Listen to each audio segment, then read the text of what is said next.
இது இன்றைக்கி மார்னிங் எடுத்த விலாக் தான் அவங்க கூட நான் ஷேர் பண்ணிக்கிறேன். மார்னிங் பார்த்திங்க அப்படின்னா குட்டி பையன் வந்து என்னோட சேர்ந்தே எழுந்திரிச்சிட்டான். பெரியவன் வந்து ஒரு 8 மணி வரைக்கும் கிட்ட தூங்கிட்டு இருந்தான். குட்டீஸ் பார்த்திங்கன்னா சின்னவன் வந்து மேக்ஸிமம் ஒரு 7 மணிக்கெலாம் எழுந்திரிச்சிருவான். அதுக்கு மேலே அவன் தூங்க மாட்டான். பெரியவன் பார்த்திங்க அப்படின்னா 8 மணிக்கு எழுந்திரிச்சிருவான். ஏன்னா நம்ம நைட்டு வந்து 8:30க்கெலாம் அவங்கள தூங்க வச்சுருவோம். அதுக்கு மேலே வந்து குட்டீஸ் காலைல தூங்குவாங்கன்னு நம்ம எதிர்பார்க்கக்கூடாது. அவங்க எந்திரிச்சிட்டாங்கன்னா வேலை பார்க்குறது ரொம்ப கஷ்டமாக தான் இருக்கிற மாதிரி இருக்கும். அவங்கள பார்க்குற மாதிரி தான் இருக்கும். ஆனால் பார்த்திங்கன்னா இதுதான் ஒரு பேஸ்மெண்ட் மாதிரி.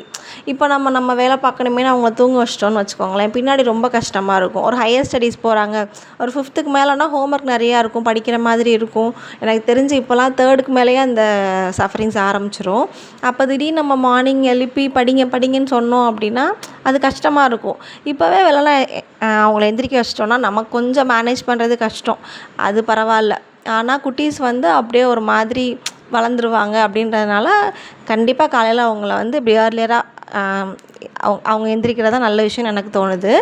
ஆனால் நைட்டு பார்த்திங்கன்னா டைமுக்கு தூங்க வைக்கிறதுக்கு ரொம்ப சஃபர் பண்ணோம் நாங்கள்.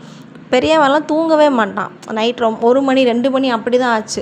அவனை இந்த ரொட்டீனுக்கு நாங்கள் கொண்டு வர்றதுக்கே அவனுக்கு 3 வயசு ஆகிறப்ப தான் அவன் இந்த மாதிரி கரெக்டாக நைட் 8:30க்கெலாம் தூங்கவே பழக்கினான்.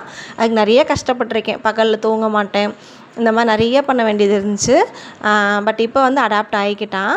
அதே மாதிரி வெஜிடபிள்ஸ் எதுவுமே இல்லை காலையில். ஸோ அதையும் அப்படியே ரீஸ்டாக் பண்ணிவிட்டு வாங்கி கொடுத்துட்டு போயிட்டாரு.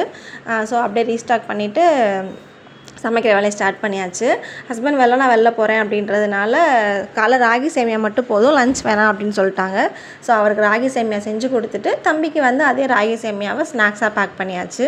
குட்டீஸ்க்கு வந்து இந்த மாதிரி சின்ன சின்ன வேலையை வந்து நீங்களுமே சொல்லி கொடுங்க. ஆரம்பத்தில் செய்ய மாட்டாங்க தான், அப்புறம் நம்ம செய்கிறத பார்த்து அவங்களே செய்ய ஆரம்பிச்சிருவாங்க. ஸோ நீங்களும் சின்ன சின்ன வேலையை கண்டிப்பாக சொல்லி கொடுங்க. அன்றைக்கி தேவையான காய்கறி மட்டும் கொஞ்சம் ஒரு மாதிரி இருக்கும்ல, அதை மட்டும் எடுத்து வெளில வச்சுட்டு மிச்சத்தெல்லாம் ஃப்ரிட்ஜில் வச்சாச்சு. காலையில் சாப்பாடு பார்த்திங்க அப்படின்னா தோசை தக்காளி சட்னி கொடுத்தேன். ஸ்நாக்ஸுக்கு ராகி சேமியா கேரட்டும், லஞ்சுக்கு பார்த்திங்கன்னா கேரட்டு பீன்ஸு கொஞ்சோண்டு பன்னீர் நல்லா சாப் பண்ணிவிட்டு ஃப்ரைட் ரைஸ் மாதிரி செஞ்சு பேக் பண்ணியாச்சு. தொட்டுக்கிறதுக்கு முட்டை. என் ஹஸ்பண்ட் இருந்தாங்க அப்படின்னா குட்டியை போய் அவரே ஸ்கூலில் விட்டுருவார். அவர் அந்த மாதிரி வேலைக்கு போயிட்டாருனா மட்டும் நம்மளும் அதே டயத்தில் குளிச்சு கிளம்பிட்டு குழந்தைய போய் ஸ்கூலில் விடுற மாதிரி இருக்கும். ஸோ நானும் இன்றைக்கி காலைல வெள்ளனாவே கிளம்பிட்டு காலையில் சாப்பாடு குட்டீஸுக்கு கொடுத்துட்டு லஞ்ச் எல்லாத்தையும் பேக் பண்ணிவிட்டு ஸ்கூலில் போய் குட்டியை விட்டுட்டேன். இன்றைக்கி மார்னிங் விலாக் அவ்வளோதான். Thank you and bye friends.